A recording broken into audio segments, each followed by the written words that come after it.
KINGTON was a respected Malaysian architect, a graduate from the Melbourne University School of Architecture class of 1953. Datuk KINGTON was a pioneering Malaysian architect who played a significant role in shaping the country's architectural landscape in the post-World War II period. KINGTON was born in Kuala Lumpur in 1930. KINGTON was among the first generation of architects following Malaysian independence. He was known for his modernist design approach and was responsible for many of the early high-rise buildings that now define the skyline of Malaysian city. In 1962, he became the first local to be elected as a president of the Federation of Malaya Society of Architects, which was allied to the Royal Institute of British Architects. In 1998, he was the first recipient of the local medal from the Pertubuhan Architect Malaysia, which is PAB, the Country Institute of Architects. Some of LOO's most notable architectural designs included the Dewan Tunku Chancellor at University of Malaya, the Subang International Airport, and the Standard Chartered Building in Kuala Lumpur.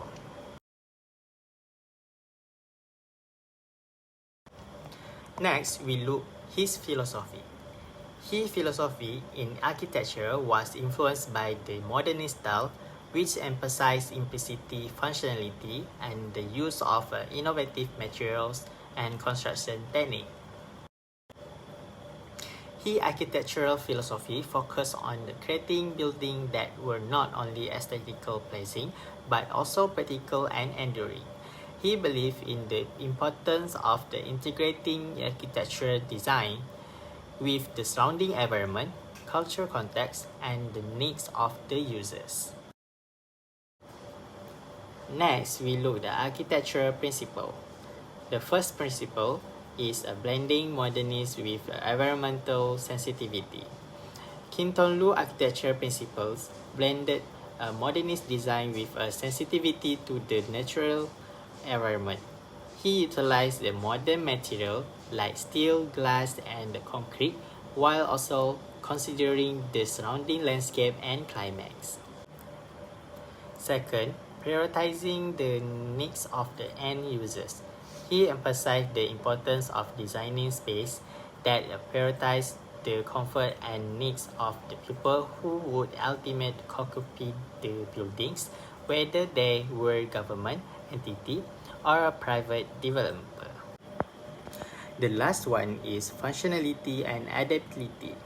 The Dewan Tunku Chancellor at University of Malaya, designed in a brutalist style, has endured for the decades while accommodating evolving needs. Its bare concrete structure and use of a reinforced concrete have made it structurally hard. For the design theory, KINGTON embraces the principle of modernist architecture, which include the use of contemporary architectural materials like concrete, steel, and glass, as well as simplicity and functionality. While embracing modern design principles, KINGTON also incorporate the cultural influence by applies Malaysian or Islamic architectural elements reflecting to the cultural context in which it is situated. He also embodies symbolic elements and features that reflect the values and aspirations of the community.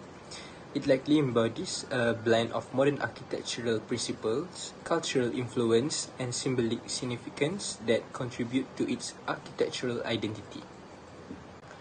We move on to architecture style. In Malaysia, architectural styles can vary greatly due to its diverse cultural influences and historical context. Therefore, KINGTON applies a concept that blending the modernism and cultural architecture style. For instance, Royal Commonwealth Society of Malaysia, which designed to have a large space with a Minangkabau-style roof. Most of his work will focus on eclectic and Islamic traditional elements, featuring arches, domes, geometric patterns, and intricate decorative details. These elements prominent in the building's facade, interior spaces, and exterior ornamentation. Despite the cultural elements, his architecture styles also prioritize spacious interiors. Buildings like Dewan Tuku Chancellor and Daya Bumi Complex that have a large and open space for the interiors. Overall, KINGTON LOO's architecture styles are one of the most unique architecture styles which are well known across the country as he combines the principles of modernism, contemporary, and eclectic architecture. Next, we talk about method of building. Modernist principle law was heavily influenced by modernism, evident and his clean lines, minimal ornamentations, and emphasis on open space, simplicity, functionality, and new material. Climate responsive design law design address Malaysia tropical climate with a large overhang, deep verandas, and natural ventilation to manage heat, humidity, and heavy rainfall.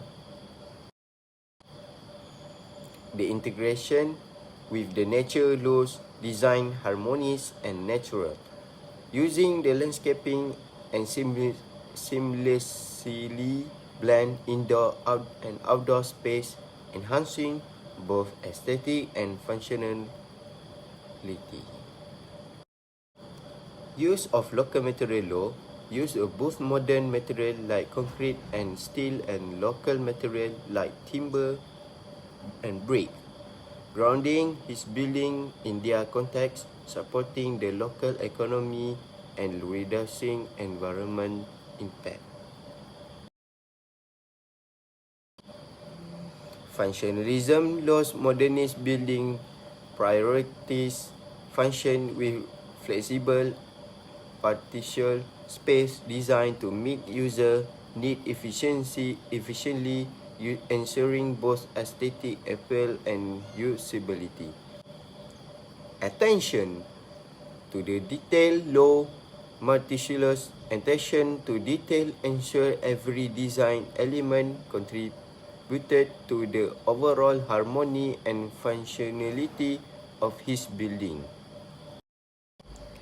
Cultural sensitivity, law blended modernist ideal with the local culture, adapting international style to create contemporary culture relevant Malaysia building.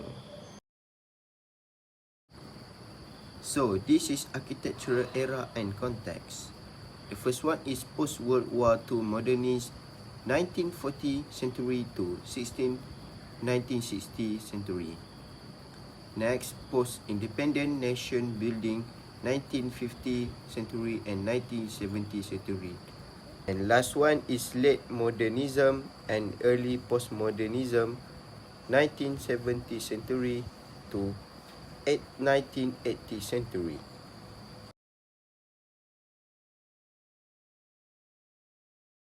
Okay, next we look on case study.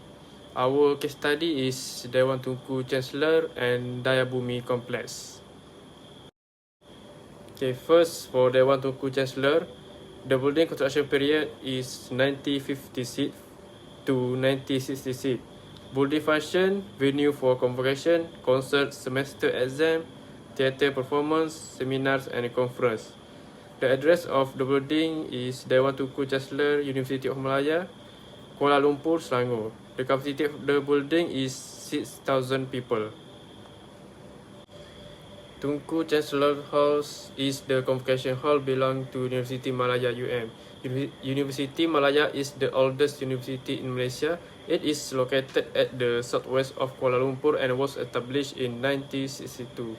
It is one of the 47 buildings listed under the National Heritage List, as well as UNESCO Heritage Building. The building was named and inaugurated by the first Prime Minister of Malaysia, Tunku Abdul Rahman Putra Al-Haj, on 25 June 1966, who was the Chancellor of the university at that time. Dewan Tunku Chancellor influenced by Swiss French modern architect Le Corbusier. Dewan Tunku Chancellor stands as one of Malaysia's earliest structures embracing his architectural style. Le Corbusier emphasized functional design tailored to the intended use, favoring simplicity over decorative elements. Dewan Tunku Chancellor design, characterized by repetitive and angular geometries, reflect Le Corbusier influence, marking a departure from traditional architecture style in Malaysia. Similar to the Bank Negara Malaysia building, Dewan Tunku Chancellor utilized raw concrete without paint finishes, showcasing the brutalist architectural aesthetic. The design prioritized functionality and affordability, echoing the principles of the brutalism movement. Constructed primarily with reinforced concrete, egg grates, and beton brood, Dewan Tunku Chancellor embodies the brutalist architecture style with its bare concrete structures. Dewan Tunku Chancellor architecture element. The architecture elements used in the Dewan Tunku Chancellor are often repeated. The architecture aims to achieve a more harmonious ambient, hence repeated concrete slab can be seen around the building with only a slight change of width and height. A unity can be seen as all the material and architectural elements used are constantly repeated. The image below shows the repetition of architecture elements available at the elevation of the building. Next, Dayabumi Complex. The building construction period is from 1982 to 1984. The building function, commercial office, and the location is at Federal Territory of Kuala Lumpur, Malaysia. The floors 36 and the height of the building is 157 meters. The Bumi Complex is one of the skyscrapers in Kuala Lumpur. It is located near the National Mosque, the old train station, and the Federal House on Jalan Sultan Syamuddin. The Bumi became one of the landmarks in Kuala Lumpur. There are various buildings around this area, and it is the focus of various sport, cultural, and political activities.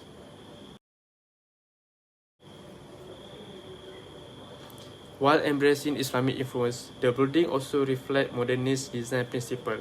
This is evident in its sleek lines, geometric shapes, and use of contemporary building materials such as steel and glass. Symmetry and balanced proportion at every scale, from the overall external views of the building through the layout of the individual floor plans, and its building elements such as the tile mosaic clearly show it was modern Islamic architecture, and it used symmetry both in their structure and in their ornamentation. Dayabumi Complex architecture element. Here you can see 3 peaks of the Dayabumi Complex special element. For first peaks, arcs and vault on lower exterior of Menara Dayabumi is to reflect the Islamic style architecture. And for second peak, repetitive of geometrical vegetative design on the exterior of Menara Dayabumi that constructed with white powder coated aluminium grills. And next for third peak is the picture of decorated glass panel that influenced by Islamic symbolic pattern from mosque and Islamic style architecture of historical building.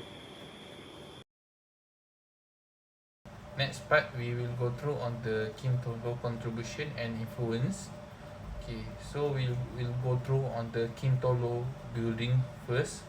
Okay, the first project was constructed by KINGTON is Dewan Tunku Chancellor, which is constructed on 1965 by using brutalist movement architecture style, and the location at University of Malaya, Kuala Lumpur, and the function is assembly and event hall. Okay, for the second building is Menara Dayabumi, and the construction was end on 1984 and using architecture style postmodern Islamic architecture style with Malay influence, and the location is at Kuala Lumpur, and the function is office space and various of government's agencies. The third building, we will go through on the Subang International Airport, and the construction was end on the 1965 and by using architecture style of modern architecture, and the location at Subang, Selangor, and the function is for the hub for general aviation, regional turboprop flight, private jet operation, flying school, and cargo service. And the fourth one is Red Cinema, was constructed on 1947 and by using architecture style Art Deco architecture, and the location is at Kuala Lumpur, and the function is for cinema and entertainment venue, providing a space for screening film and hosting various live performance events and gatherings. Okay, for the fifth building is bangunan getah asli. The building was constructed on the 1960. On the early stage, the building is 3-story original, and on the 1980s, the building was adding 18-story, and the building also using the architecture style of the modern architecture, and the location is at Kuala Lumpur, and the function is headquarters for Lembaga Getah Malaysia and office space for other business purpose. And for the sixth building is police corporate building, and the building was constructed on 1957, and the architecture style is modern architecture, and the location is at Kuala Lumpur, and the function is for the office building and for the police corporates.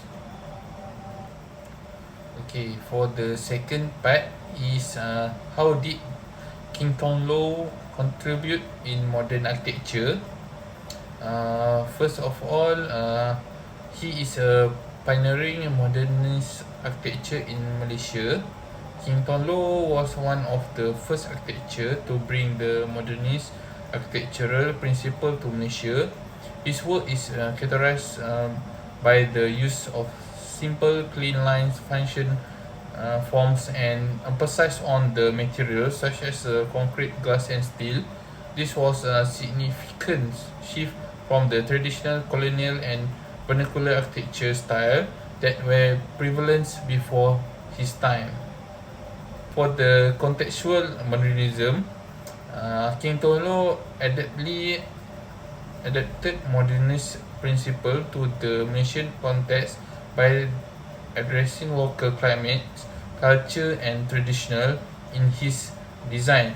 To migrate the tropical climate, he incorporate features such as wide overhangs and shading device, essential for reducing heat and glare.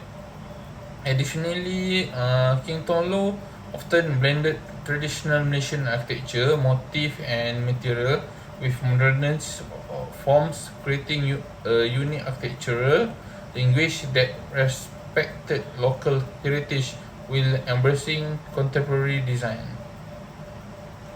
For the educational influence, KINGTON LOO significant influence architectural education in Malaysia by helping to establish and promote architecture program, shaping curricula and training future architects.